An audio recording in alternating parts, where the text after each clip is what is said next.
I'll try and keep up with the wonderful enthusiasm that the host has today for all of us. Huge welcome to everybody and a good morning to you. Welcome to yet another edition, the 7th edition of the Animation and More Summit, brought to you by AnimationXpress. At the outset, I'd like to congratulate and thank Anil, Mishal, Neha, and the whole AnimationXpress team for consistently putting this summit together and bringing the whole animation ecosystem under one roof. From pioneers who have built this industry to the next generation of storytellers who's going to take it forward. Animation is one of those rare forms of storytelling that truly cuts across boundaries, geographies, age groups. Think of Dragon Ball, think of the Looney Tunes, Minions, Tom and Jerry. These are not just shows limited to a particular time or generation. They're global cultural touchstones, loved across age groups and borders. There has been a surprising rapid expansion to the target audience base for animated content.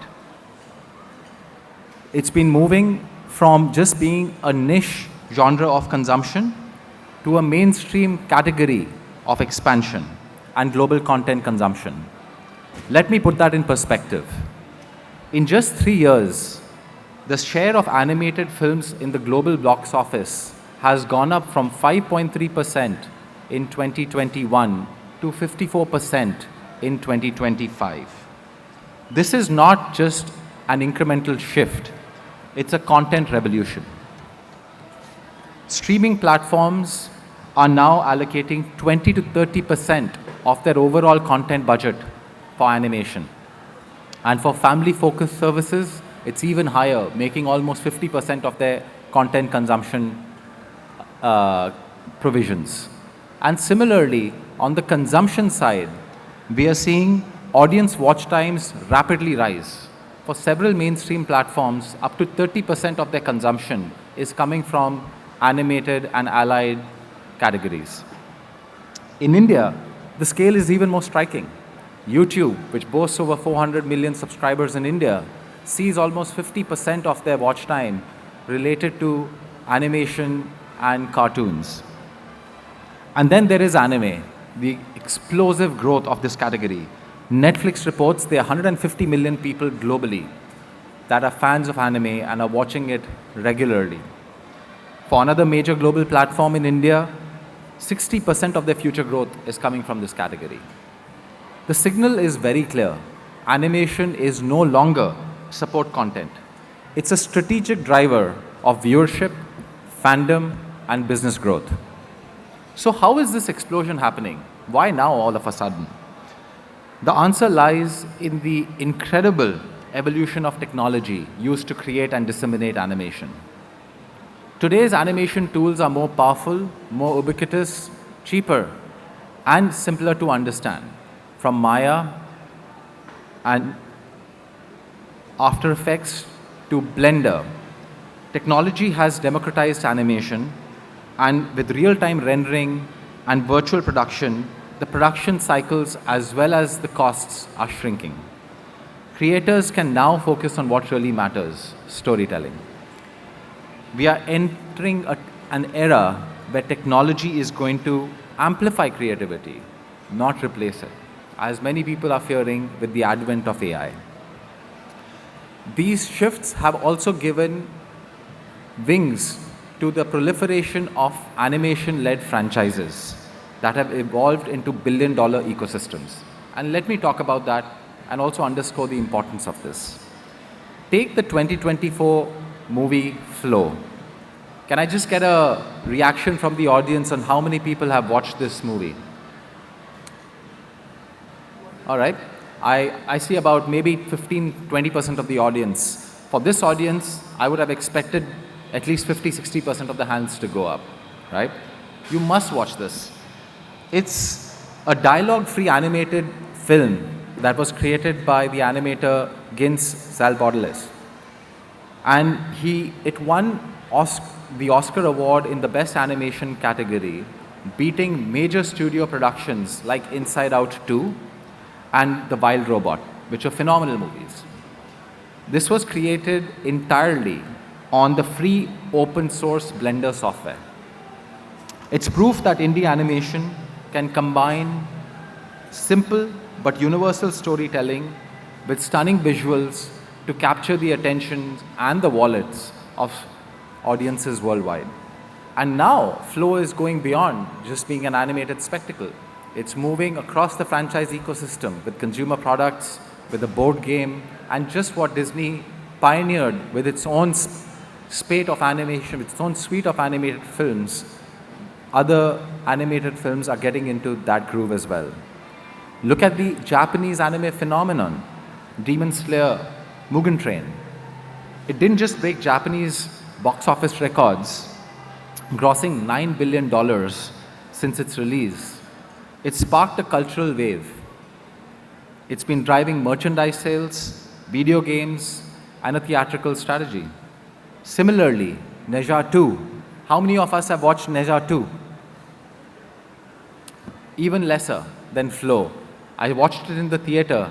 We released it in India as Warner Brothers Films. We distributed it.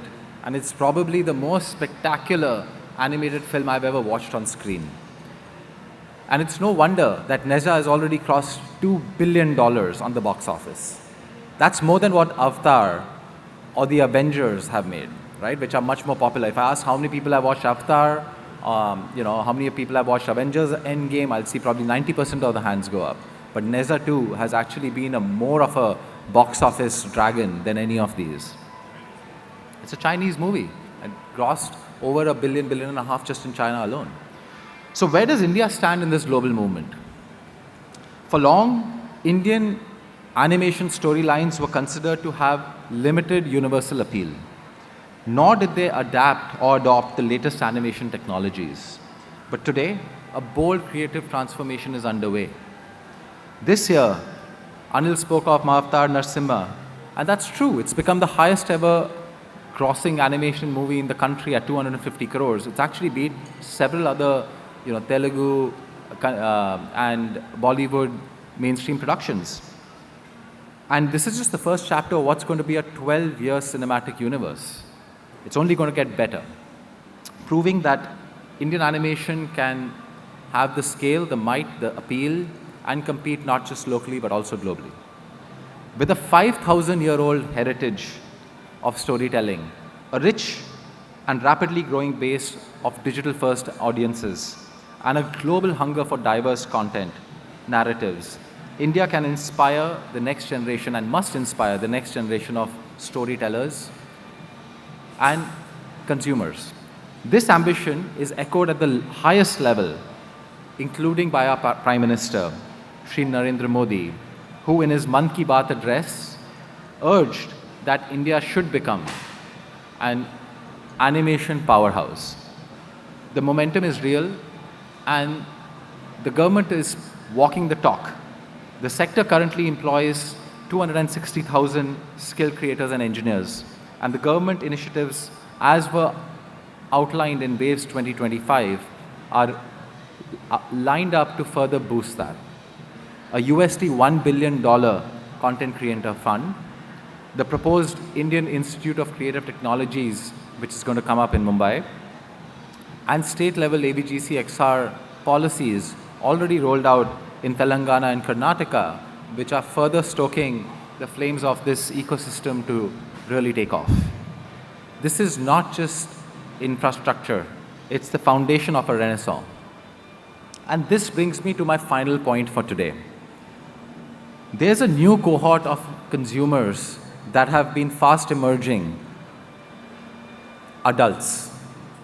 Globally, animation has proved its ability to transcend age groups. Japan has built multi-billion-dollar animation ecosystems on manga and anime that is consumed by kids and adults alike. Disney has cultivated this for many decades now, and they have a Disney Adults program. I don't know how many of you know about the word Disney Adults, but it's a very huge focus group within Disney in the US.